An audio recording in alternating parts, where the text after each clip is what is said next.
Social media আমাদের বর্তমান সময়ের কি বলবো যে আমাদের জীবনের পার্ট অ্যান্ড পার্সেল হয়ে গেছে, এখন অবিচ্ছেদ্য অংশ আমরা বলতে পারি। বাট এই যে সোশ্যাল মিডিয়ার ব্যাপক ব্যবহার, এটা কি মানসিক স্বাস্থ্যের উপরে প্রভাব ফেলছে, বা এটার ইতিবাচক সাইডটা কি বা নেতিবাচক সাইডটা কি, কীভাবে এটাকে একটা কম্প্রোমাইজ করে আমরা সোশ্যাল মিডিয়া এখন ব্যবহার করে আমাদের মেন্টাল হেলথকে ভালো রাখতে পারি?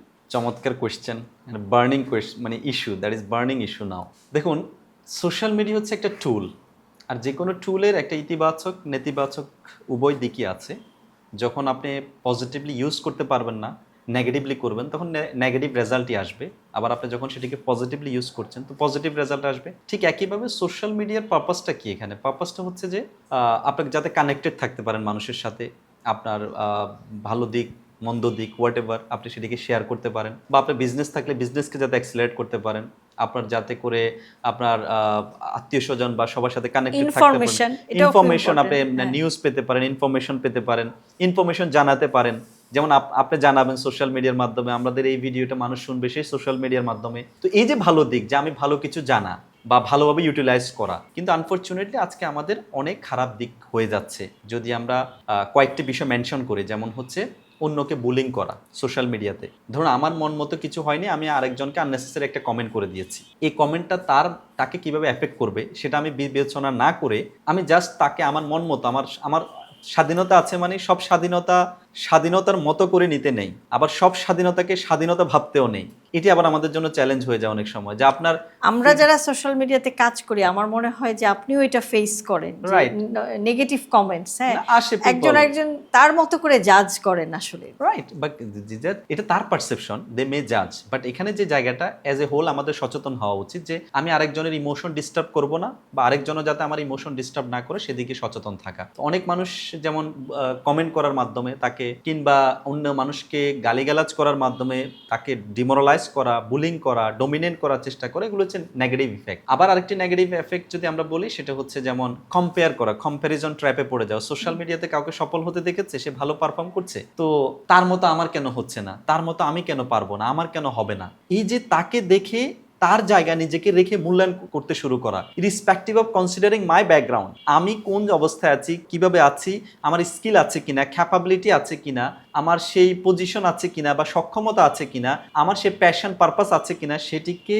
কনসিডারেশনে না নিয়ে সে সফল, আমি সফল না কেন, এই কম্প্যারিজন, অর্থাৎ তার জায়গায় নিজেকে রেখে সাকসেসকে ইভ্যালুয়েট করে ডিস্টার্ব হয়ে যাচ্ছে, মেন্টাল স্টেট ডিস্টার্ব হয়ে যাচ্ছে। এই যে কম্প্যারিজন আরেকটি কারণ হতে পারে। দেন হচ্ছে অসংখ্য মানুষ কি করে সোশ্যাল মিডিয়াতে তার শুধু ভালো দিকগুলো তুলে ধরে শো করার চেষ্টা করে, সে তার ডার্ক সাইড যেগুলো সে কিন্তু শো করছে না। এজন্য আমি অনেক সময় বলি মজা করে যে আপনি সোশ্যাল মিডিয়াতে একজন মানুষকে যত সুপার দেখছেন, বাস্তবতা সেটি না, তার চেহারা বা তার অ্যারেঞ্জমেন্ট বা তার হচ্ছে অর্জন তেমন না। আবার ন্যাশনাল কার্ডের ছবি আপনার খারাপ হতে গেলে বাস্তবতা আপনি হয়তো সে দেখতে সেরকম নাও হতে পারে। এই জন্য সোশ্যাল মিডিয়াতে সবকিছু দেখে ঠিক সেভাবে নিজেকে মানিয়ে নেওয়ার চেষ্টা করা, এটা অনেক লোকের ডিস্টারবেন্সের কারণ হয়ে দাঁড়ায়, যে আমারও তার মতো হতে হবে, আমারও তার মতো করে করতে হবে, কিন্তু তার মতো করে যখন হচ্ছে না তখন সে ডিস্টার্ব হয়ে যাচ্ছে। অথবা সোশ্যাল মিডিয়ার মাধ্যমে এক্সটার্নাল ভ্যালিডেশন সিক করে থাকে আজ অসংখ্য মানুষ, যে কয়টা লাইক পড়েছে, কয়টা কমেন্ট পড়েছে, আমার ছবিতে লাইক পড়ে না কেন, আমার ভিডিও রিচ হাই না কেন। এই যে তার মন মতো হয়নি, এক্সটার্নাল ভ্যালিডেশন, পিপল অ্যাপ্রুভ করেনি, অ্যাটেনশন তাকে দেয়নি, তাকে অ্যাপ্রিসিয়েশন দেয়নি, বিকজ অফ দ্যাট তাদের মেন্টাল স্টেট ডিস্টার্ব হয়ে যাচ্ছে, মানসিক অস্থিরতা তৈরি হচ্ছে, ইরিটেবল হয়ে যাচ্ছে, এবং নেগেটিভিটি কাজ করছে, যে মানুষ তার মানে আমাকে ভালোবাসে না। সে তার নেগেটিভ মেন্টাল স্টেট হওয়ার কারণকে সে নেগেটিভ মিনিং দিয়ে দিচ্ছে, যে মানুষ আমাকে অ্যাপ্রুভ করছে না, অ্যাটেনশন দিচ্ছে না, আমি অ্যাটেনশন চাচ্ছি, অ্যাটেনশন দিচ্ছে না, মানে পিপল ডোন্ট লাভ মি, লোক আমাকে ভালোবাসে না, লোক আমাকে অ্যাকসেপ্ট করে না, লোক আমাকে ভালোভাবে দেখে না। এই সেন্স অফ ফিলিং থেকে তার ইমোশনাল স্টেট ডিস্টার্ব হয়ে যাচ্ছে। এগুলো হচ্ছে খারাপ দিক। তো আমরা যদি এই খারাপ দিকগুলোকে এক পাশে রেখে আমরা ভালো দিকগুলোকে, আপনি আপনার বিজনেসের জন্য এটাকে ইউটিলাইজ করুন, আপনার ভালো মেসেজ আপনি পৌঁছাতে চাচ্ছেন, আপনি সেটি করতে পারেন, আপনার কোনো ইনফরমেশন আপনি জানার চেষ্টা করছেন বা জানানোর চেষ্টা করছেন, সেটি আপনি করতে পারেন। তার চেয়েও বড় বিষয় সেটি হচ্ছে লিমিটেশন রাখা, যে আমি কতক্ষণ সোশ্যাল মিডিয়া ইউজ করব। আজ অসংখ্য মানুষের এই অ্যাওয়ারনেস না থাকার কারণে যে কতক্ষণ ইউজ করবে, তারা এক মাইন্ডলেস স্ক্রোলিং এ নিজেকে এঙ্গেজ করে রাখছে, একটা সীমারেখা টানতে হবে। একটা মাইন্ডলেস স্ক্রোলিং এর কারণে তার মেন্টাল ওয়েলবিং ডিস্টার্ব হয়ে যাচ্ছে, ফিজিক্যাল ওয়েলবিং ডিস্টার্ব হয়ে যাচ্ছে, কনসেন্ট্রেশন অ্যাবিলিটি, ফোকাস অ্যাবিলিটি সব নষ্ট হয়ে যাচ্ছে। সে বারবার অ্যাংজাইটি, ইরিটেবিলিটিতে ভুগছে। কেন? সে কোথায় লাগাম টেনে ধরতে হবে সেটা জানে না। সে কন্টিনিউয়াস সোশ্যাল মিডিয়াতে নিজেকে এঙ্গেজ রাখার মাধ্যমে এটি তার হ্যাবিট হয়ে গিয়েছে, মেন্টাল প্যাটার্ন হয়ে গিয়েছে, কন্টিনিউয়াস। এজন্য আমি বলি কিছু লোক ঘুম থেকে উঠার সাথে সাথে প্রথম যে কাজটি করে সেটি মোবাইল দেখা, আর ঘুমোতে যাওয়ার আগে শেষ কাজটি যেটি করে মোবাইল দেখা। এই দুটো কাজই তাদের ওয়েলবিং, তাদের হ্যাপিনেস, তাদের গ্রোথকে ডিস্টার্ব করছে। এই জন্য কি করতে হবে?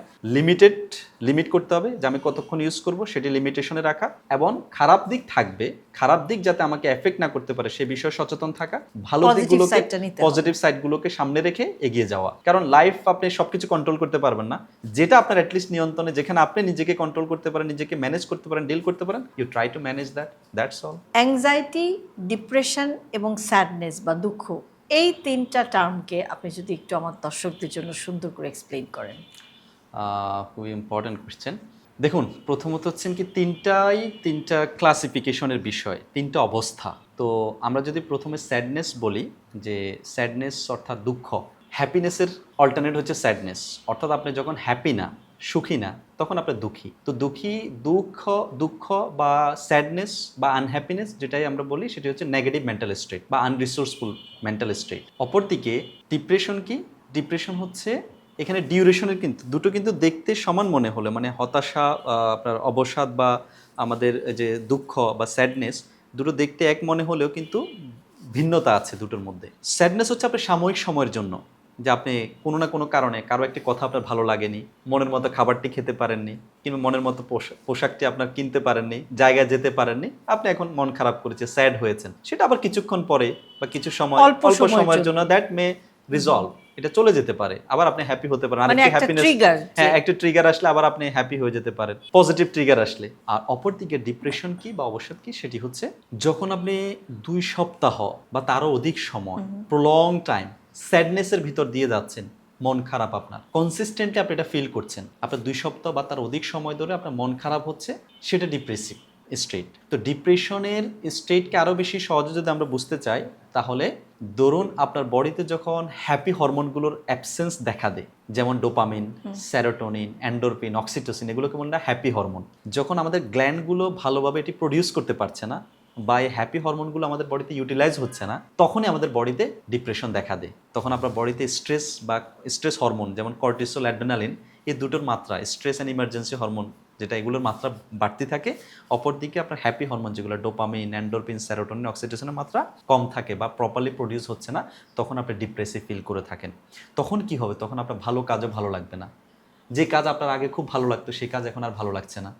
যে কাজে আপনি খুব প্যাশনেট ছিলেন, আপনার আগে মোটিভেশন লাগতো না, এখন মোটিভেশন দেওয়ার পরও আপনার করতে মন চাচ্ছে না, আপনি কাজে যেতে মন চাচ্ছে না, কাজ করতে ভালো লাগছে না, পারসিস্ট করছে আপনাকে, মানসিক অস্থিরতাটা, ইরিটেবল হয়ে যাচ্ছেন আপনি বারবার, প্রলং ইরিটেশন, অ্যাঙ্গার হয়ে যাচ্ছেন।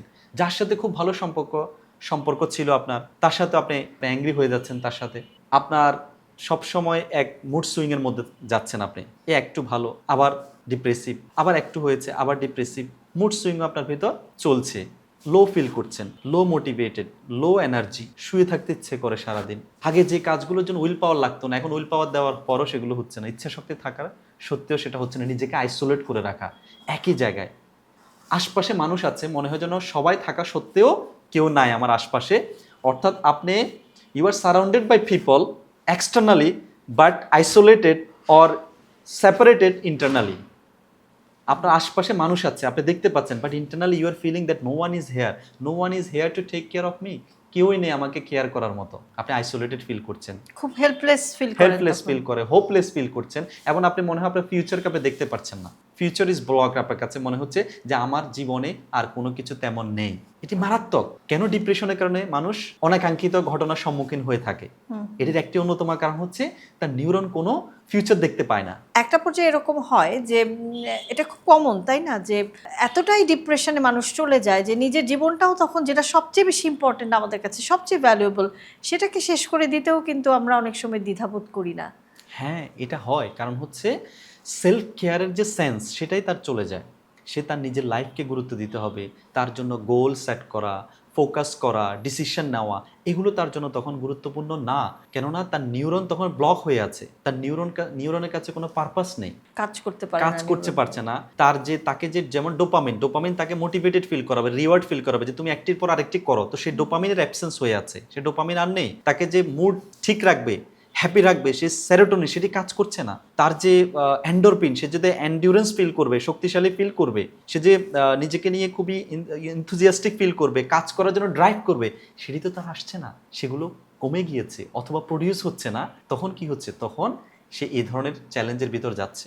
আর যখন এটি প্রলং চলতে থাকে দীর্ঘদিন, যখন সে ক্লিনিক্যাল ডিপ্রেশনের দিকে চলে যেতে পারে, যেখানে তার ক্লিনিক্যাল সাপোর্ট লাগতে পারে, তখন তার রিপ্লেসমেন্ট লাগতে পারে, তখন তার প্রপার সাপোর্ট লাগতে পারে, হোলিস্টিক সাপোর্ট লাগতে পারে, তখন কাউন্সিলিং, কোচিং, মেডিসিনাল সাপোর্ট তার লাগতে পারে। কারো কারো ক্ষেত্রে মেডিসিন দেওয়ার মাধ্যমে তার লিটল বিট স্টেবিলাইজ হওয়ার পরে তার লাইফস্টাইল মডিফিকেশনের মাধ্যমে সে সেটাকে অনেকটা কাভার করে নিতে পারে।